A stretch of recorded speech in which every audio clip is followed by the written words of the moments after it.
तो अर्ज किया है, कड़कती है बिजली बरसता है पानी, लेकर आ गया हूँ मैं एक और नई कहानी। हेलो राम राम जी, दूसरी गलेक्सी में आपसे स्वागत है। मैं आके रोहित पेश है एक और छोटी सी ज्ञान भरी कहानी के साथ। कहानी छोटी लेकिन ज्ञान तगड़ा। कहानी उस समय की जब रणुओं का दौर हुआ करता था।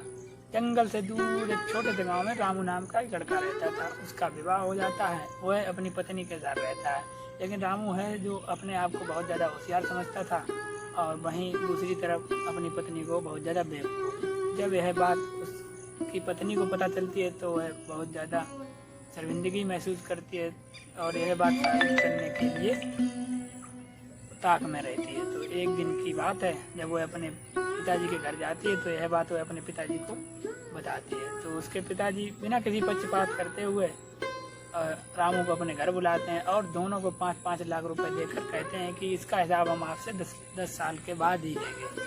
तो दोनों अपने घर चले आते हैं।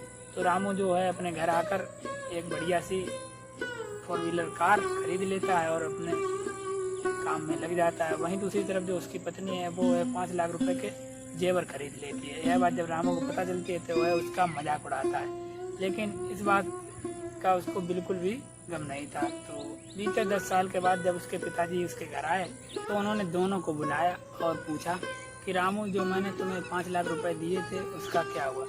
तो रामू ने बताया कि पिताजी, जो आपने 5 लाख रुपए दिए थे मैंने उसके कार ले ली। तो उन्होंने पूछा कि कार कहाँ है। तो जब कार को देखा गया तो कार बहुत ही ज़्यादा पुरानी हो चुकी थी। तो उस कार को जब बेचा गया तो 50 से 60 हज़ार की ही बिकी। और वहीं दूसरी तरफ जब उसकी पत्नी से पूछा गया तो उसने बोला कि हमने जेवर खरीद लिए थे और जब उसे बेचा गया तो लगभग 10 से 12 लाख के हुए।